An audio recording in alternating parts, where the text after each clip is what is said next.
so. Say it ain't so. Former Heisman Trophy winner. What's up, YouTube? Your boy back once again with another sport topic. In the day, we're going to talk some football, Houston Texans football. Today, we're going to talk about the Houston Texans being the favorite, the odds favorite to land Baker Mayfield this offseason. We're going to talk about, we're going to break it down because does that really make any sense? Really, does that make any sense? But before we do that, like I've been telling you in the last couple of videos, the goal is to reach 5K, 5,000 subscribers. If we reach 5K, I'm doing a very special giveaway. Trust me, you want to be a part of it. You don't want to miss it. But the only way to be a part of it is to get the channel up to 5K. So I need y'all to like, I need y'all to share, I need y'all to subscribe. I need y'all to share it to your homeboy, your homegirl, your cousins, your neighbors, your co-workers, your friends. Share on all social media platforms, Instagram, Twitter, Facebook, Snapchat, TikTok. If you do that, follow, share on all them social platforms so we can get the channel up to 5K. Cause once we get to 5K, I'm doing a very special giveaway. And trust me, you want to be a part of it. But the only way to be a part of it is to get the channel up to 5K. Speaking of social media, hit them links in the description and follow me on social media on IG, Twitter. And when you follow me, tweet at me, hit me up on IG. Follow me on social media platforms. The link's in the description. Also, we're giving away 30 days free of Amazon Prime. When you hit the link in the description and sign up, you get 30 days free of Amazon Prime. Go ahead and do that. Trust me, you won't regret it. Now, let's talk about it, because odds are that Baker Mayfield, former number one overall pick, former Heisman Trophy winner, is out in Cleveland after this year. This, I mean, he's having a horrible situation this year. He's having a horrible year. The Browns definitely underachieved. They might have overachieved 2 years ago. They might have made the playoffs last year. But this past season, they completely underachieved and just were one of the biggest disappointments in the NFL. And Baker Mayfield is a part of that. So he's about to come up on his fifth-year option. And it doesn't seem like Cleveland's going to bring him back, or that they want to bring him back. Cleveland might try to find a way to either, more likely, to trade him. I don't really just see them cutting him like that, because he is a person that you draft the number one overall pick and you still have his fifth-year option. It's not like his contract is done. You still get another year. I think his fifth-year option is $19 million, if I'm not mistaken. So you still have another one season. But the rumors are and the reports are that Cleveland is out, and your Houston Texans are the odd favorites to go after Baker Mayfield this offseason, which kind of slaps in the face to a lot of, especially the people out there who've been telling me about how great Davis Mills is. And trust me, this is not a video to bash Davis Mills in any sense, and I'm going to actually get to that specifically in a minute. But it kind of spits in the face of that situation of all y'all people who saying Davis Mills is a franchise quarterback. Again, I'm not here because I'm going. Trust me, that's going to be relevant in a minute. But the whole simple fact of them even targeting Baker Mayfield, why would they even do that? It seems like he's a disappointment in Cleveland. It seems like Cleveland is out. Now, we've seen in years past, especially back in the day, that sometimes a change of scenery does a player good. Sometimes a quarterback. I mean, we've seen on the greater scale, Steve Young was a disappointment in Tampa and then goes to San Francisco and becomes a Hall of Fame quarterback. We've seen Brett Favre be a disappointment in Atlanta and probably a bust. You know, remember, Baker Mayfield did do the whole Brett Favre picture when he got drafted, dressed like how Brett Favre was when Brett Favre got drafted by the Falcons. And ended up being a Hall of Fame Super Bowl quarterback for the Green Bay Packers. Kurt Warner bounced around the league. It wasn't the right situation in Green Bay. It was the right situation. It actually happened to Kurt Warner twice, because it was the right situation for him in St. Louis, and then he went to New York, and it wasn't the right situation. And then it was the right situation for him in Arizona. He's a Hall of Fame quarterback.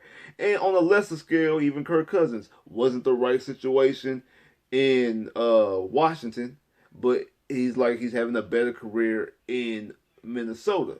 So could a change of scenery actually be a good thing for Baker Mayfield? Could this be the right situation for Baker Mayfield? Could this be the right situation to bring in Baker Mayfield into the Houston Texans because a change of scenery does the person good? No. Not at all. Not at all. I don't think this is a good move in the slightest. I have multiple reasons why. One, because a lot of people, and then this kind of brings back a little bit to Davis Mills. A lot of people, and I actually agree when we talk about Davis Mills And I talk about the people talk about, well, he ain't like he got all the talent. You act like he has a superstar head coach or a superstar offensive coordinator or superstar receivers or a running game and offensive line. And I agree. This is the worst running game in franchise history. I believe David Culley is the Tim Kelly's the worst offensive coordinator in franchise history. Yes, like I said, I apologize to George Godsey, who I thought was completely horrendous. He is not as bad as Tim Kelly. It's and to be honest, I would say Tim Kelly's not even as bad as Bill O'Brien. I think Bill O'Brien's a better offensive coordinator than Tim Kelly. Like Tim Kelly is not a good offensive coordinator. Yeah, I do not like Bill O'Brien's offensive coordinator, but I think that Tim Kelly is a better offensive coordinator than Bill O'Brien as well. But the the thing is, also he doesn't have, like I said, he doesn't have a run game, doesn't have a decent offensive line. His offensive line been all over the place all season long. I know some situations that do with COVID and Larry Tunsil getting hurt and things like that, but just not a good offensive line, and also lack of receiving talent. I like Brandon Cooks, but I don't think Brandon Cooks ain't like D Hop or he ain't Dre. Obviously, he's not just a bona fide superstar or number one receiver. He's not a top 10 receiver. I think Nico has promise, but I don't know how good Nico can be. And he's a rookie. I like Brevin Jordan. The same thing. He's a rookie. Like I don't. He's not out there like Kyle Pitts. He's not out there looking like them. So yes, he doesn't have offensive talent. But Baker Mayfield, on the contrary, in Cleveland, because those other guys that I mentioned, like Steve Young, I don't know what the weapons were in Tampa, but when he got to San Francisco, he had a Hall of Fame coach and was in the Hall of Fame organization, being under Joe Montana, and then also having Jerry Rice throw the football to. Kurt Warner went to a good situation when he bounced around and went to the Rams, where you have Isaac Bruce and you have Marshall Falk, and you have Torrey Holt. Like you have good weapons. Dick Vermeil, you had a good team around you. It was a good situation. Wasn't a good situation in New York with the Giants when he was starting over Eli, but he goes to Arizona and you have Larry Fitzgerald, you have Anquan Bolin. You're in a good situation. I can't remember exactly who Arizona running back was when they went to the Super Bowl. I can't think of it off the top of my head as of right now. And then the same thing with Brett Favre, went to a better situation in Green Bay with better weapons, because he had Sterling Sharp for a long period of time. So went to a better situation. Baker Mayfield had everything. He had a decent offensive line. He had two running backs in Nick Chubb and Kareem Hunt. He had two receivers in Odell Beckham and Jarvis Landry. He had Njoku and is Austin. I think they got Austin Hooper over there too. Like he had, and then a decent defense. You got Myles Garrett. You got Denzel Ward. He has everything. That's the reason why they went to the playoffs last year. And that's the reason why you look at him as underachieving. Now, I know he has a shoulder injury. Remember, he hurt his shoulder against us week 2. But Baker Mayfield has been a completely disappointment. Like, he's been a completely disappointment. Like, let's look at Baker Mayfield's number. This year, Baker Mayfield right now is, let me see exactly what his numbers is. Baker Mayfield is 253 completions out of 418 attempts, which is 60.5 with 60.5 completion percentage, 3,010 yards, averaging 215 a game, averaging 7.2 per attempt, with 17 touchdowns, 13 interceptions, with a quarterback rating of 83.1. That's his season total this year. His best season is last year. We threw for well, actually, his career high was 2 years ago when he threw for 3,827 yards. Last year, and then his career high in touchdowns was his rookie year when he threw for 27. And then last year he was 26 and 8 for touchdowns. He had 26 touchdowns, 8 interceptions, and he had the highest completion. He had his highest quarterback rating, which was 95.9, and his completion percentage was at 62.8. He's never thrown, his highest completion percentage of his career is his rookie year when he threw for 63.8. Last year he threw for 62.8. His highest is his rookie year. He threw for 63.8. That's his highest completion percentage. His highest, now his yards Yards per attempt is decent. 7.7, 7.2, 7.3, and this year 7.2. So I mean that's around that's around average. It's around average. Highest touchdown like this is 27. He threw for 22, threw for 26 last year, he's thrown for 17 this year. And even if he throws 3 touchdowns in the season finale, he's only gonna have 20. Interceptions is 14 rookie year, 21 his second year. Last year he threw 8. This year he's thrown 13. It seems like maybe like I say last year they overachieved. He was 26-8. Like I said, last year was clearly his best season. And we already know the troubles that he had with Odell Beckham throwing the ball to Odell Beckham. That's the reason why Odell Beckham ended up being frustrated, getting released, and now is playing with the Los Angeles Rams. I don't think that going after Baker Mayfield is a good idea. I don't. It doesn't make sense from a football standpoint. But where it does make sense is it fixes 2 problems as of right now. I do think if you sign Baker Mayfield, I do think it gets people in the seats. I do. I think when we're talking about, I think today the Texans announced that their season ticket prices are going down as far as like for the season ticket holders. They're going down like it's a decent amount, if I'm not mistaken. They doing all other type of plans, making it seem like they're doing something for the fans, and they really not. Like, to be honest, they really not doing anything for the fans. I mean, when you go on Ticketmaster and SeatGeek.com and all those sites, and you see Texan tickets going for $10, $15, like regularly. Like, yeah, they still got their $100 tickets and stuff like that, but it costs more to park at NRG than it does to go to the game. You click on the TV, and when you're watching the game, that stadium is complete empty. That stadium is nowhere near the amount of people it's supposed to be. I went to the season opener, and it was decent. It was not as packed as it's been, because I've been there when it's been rocking, and that was not as packed as it's been. That was a season opener when you probably had a little bit more high hopes. You beat Jacksonville, woo, woo, woo, woo, woo. As the season got lower down and you seen exactly how this team was operating, you seen that it started getting worse and worse and worse. And they see that. They notice that. So, of course, they're going to go down the ticket prices. They got to find some way to sell tickets. I think Baker Mayfield does that. I think Baker Mayfield, him being a Texas kid, you know what I mean? I'm a Texas Tech guy. That's where he started his career before he went to Oklahoma. Before he went to Oklahoma and won the Heisman and became a number one overall pick, he was the Texas Tech Red Raider for a season before he got scared competition and left because we got Patrick Mahomes. I do think him being the local kid does generate some buzz. Also, him, the new factor, him being the new quarterback, him being the former number one pick and Heisman Trophy winner, kind of does a little bit buzz. It kind of brings some of the buzz to it. So I can see that. Also, because the way Baker acts, he's on TV, he has commercials. I can definitely see the Texans be able to market and sell Baker Mayfield jerseys. Another problem that the Texans have, they can't sell any merchandise. They don't have anybody who they can sell a jersey for.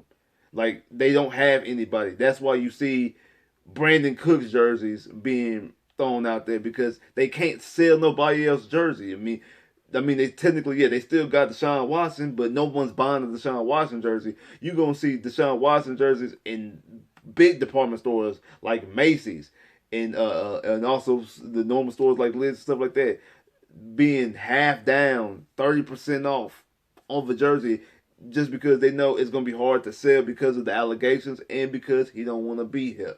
So they trying to find a way to make some money. So I can see that fixing that type of problem. But it doesn't make sense from a football standpoint because this is what I think about Baker Mayfield. I think that Baker Mayfield could put you in the situation that you were already in a couple years ago during the Matt Schaub and the beginning of the Bill O'Brien era. I think Baker Mayfield probably could win you the division. I mean, I don't trust Jacksonville because of Trevor Lawrence. I'm not a huge Trevor Lawrence fan. Carson Wentz has been so inconsistent up and down. And the Titans, even though as of right now they're number one overall seed, I think that window is closing pretty soon. If not, I think they have this and next year, and I think it's a wrap for them as far as being that type of team. The Texans with Baker Mayfield, I wouldn't be surprised if they do the Bill O'Brien special. win the division, but don't do anything after that. That doesn't surprise me at all. And I think from a football standpoint, that is one of the worst things that can happen for the franchise. But what we win the division, we go on to the playoffs. Because you're doing nothing but kicking the can down the road. I think that Baker Mayfield will be like a Jared Goff type. That a guy who, yeah, you can win your division and sneak into the playoffs. Kirk Cousins as well. But we don't do anything going forward. We don't do anything once we get to the playoffs. We get to the playoffs, we lose the first round. Andy Dalton. And what you do is you take it. You're not good enough to win anything, but also you're not bad enough to fix it. Like, you don't get a top 5 pick to go out there and get a franchise quarterback, and you so far as far because you're a playoff team, you gotta give up so much that you try to jump into that conversation. It's really not worth the risk, and that's the reason why teams don't take it. That's why we were surprised when we jumped back from 25 to 12 to go get Deshaun, especially after we just signed Brock Osweiler the year before. Because I really thought that we were going to do that. I thought that we were going to do that with Brock Osweiler. Hey, so we pulled the plug on that one early. That was one of the smartest things the franchise did. Recognize it and pull the plug early. Now, don't do what Jacksonville did, because you get fool's gold by going to the AFC Championship and then you hand Brock Osweiler a contract. Just because Nick Foles gets a win against a Super Bowl, you hand him a contract. Now you stuck with Nick Foles from a financial standpoint, and it took some to get up off that contract. Things like that, or like Kansas City did, jump up to 10. Be like, I think they were actually further than us in the rank. I think they were 27th. We were 25th. I think they were 27th, and they jumped up to 10.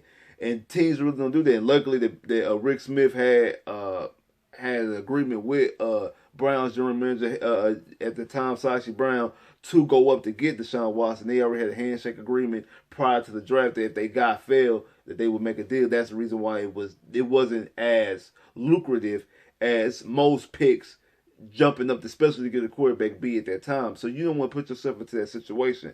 So that's why a lot of teams go ahead and just roll with the person that they with, even though they know they're not the franchise guy.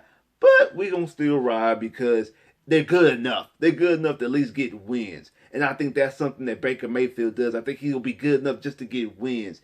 And I think that's a ceiling. I would rather roll with Davis Mills. I would rather see full-fledged all next year. What do you have in Davis Mills? Is he not the guy? I don't believe he's the guy, but give him the opportunity. I believe that he's earned the right to get that opportunity. I believe he earns the right to get that too. He's played, like I said, he has played as compared to the rest of the rookies in this class. He's played the second best. I don't think he's the second best rookie, because I think Trey Lance is better than him. I think Matt Jones is better than him. From a talent standpoint, Trevor Lawrence and Zach Wilson are better than him from a talent standpoint. But he has outplayed both. He's played better than Trevor Lawrence head to head, and throughout the season, Trevor Lawrence still hasn't thrown a touchdown pass in them in 2 months, if not 2 months. He's looked better from a season standpoint, better than Zach Wilson, because Zach Wilson did not look good throughout this season. And same thing with Justin Fields, very inconsistent as well. So I do think that he has earned right. Okay, let him play next year and see exactly. Give him a full year, no excuse, and we gonna see full-fledged. Is he not the guy? And go out and draft a quarterback in the next draft, because if you get Baker, you'll probably be eight. Because what they 8-1 or 8 are they 7-9? They 7-9 right now. No, I'm sorry. Yeah, 7-9. I said it right. They 7-9 right now. So they'll be, if they beat Cincinnati, they'll be 8-8. They lose, they'll be 7-10. But that's right around an 8-8 record, mediocrity in the middle, fringe playoff team, and that's a loaded team. That's a talented team from a talent standpoint. Now I know Baker also had the shoulder injury. I get that, but if you look at his completion percentage and his quarterback rating, and they kind of still consistent in his yards. He's never threw for 4,000 yards. All that talent, he's never threw 4,000 yards. All that talent he has never threw 4,000 yards, and has played every game. It's not like his rookie year he only played 14 games. He didn't play the first 2 games of the season. All right, cool. Ever since then, he's played all the rest of the games. I know this year they had the COVID issue. Then I know he missed a game. He missed another game because he only played 14 games this year. But still, even if he played all 17 games, he's still not throwing for 4,000 yards this season. and his completion percentage, his quarterback rating kind of gives you a mediocre vibe. And if Cleveland pulls the plug, big ups to them. Big ups to them for pulling the plug because they have the foresight. They recognize, okay, this is not it. I don't want to keep going down this rabbit hole because he's on his 5th-year option. They don't want to pay him, and he's not the guy. Now they stuck with him for however much guaranteed money like they give him, or they'll kick the can down the road a year or two. Like, okay, oh man, we'll give him a prove-it deal. Oh, you kicking the can down the road. Now, granted, this draft here is not a draft I think worth drafting a quarterback, but if he doesn't play for Cleveland this coming up season, you get rid of him and you're completely bad because you don't have him. That does put you in a situation to go out there and get a C.J. Stroud, Ohio State, Cleveland. Also puts you in the position to go out there and get a Bryce Young, Heisman Trophy winner, compete for the national championship. In 2 more years, you got Caleb Williams, the guy who's transferring out of Oklahoma. Don't know where he's going to end up, but you still got somebody like him in the next couple of years, and then you still got Archie Manning. Arch Manning. Well, I think his name really is Archie, but no, the Manning's nephew, him coming to college pretty soon. So you don't want to miss out on any of those opportunities by pussyfooting with Baker Mayfield because he's not the guy. He's not the guy. I think his ceiling could be a Jared Golfish, Kirk Cousins. That okay, yeah, he can get you into the playoffs. Andy Dalton is get you into the playoffs, maybe either as a wild card or depending if you have a weak division, you might possibly can win the division here and there. But when you get in the dance, you ain't gonna do nothing. Brock Osweiler has a playoff win, y'all. He does. He does. Brian Hoyer has led his team to the playoffs, y'all. He has. It's happened here in Houston. We've seen it with our own eyes. So I wouldn't be surprised if you put Baker Mayfield, if those same situations happen again, if the AFC South ain't as bad as it was back then. But it's really not that far off, if you be honest with you. Especially if the Titans take a step back in the next couple of years. Because really, it's Jacksonville and the Colts really as far as I know the Colts is a playoff team compete probably this year, but do y'all really trust Carson Wentz like that? So, but all in all, the Texans being the favorite, I don't really like it. I don't think it's the right move. But if they do it, I understand it from a financial standpoint as far as trying to get butts in the seats and trying to sell jerseys. But from a football move, it's not the right move at all. Not at all. Like I said, like, share, subscribe, comment below if you haven't clicked that bell, get more videos. Hey, I holla.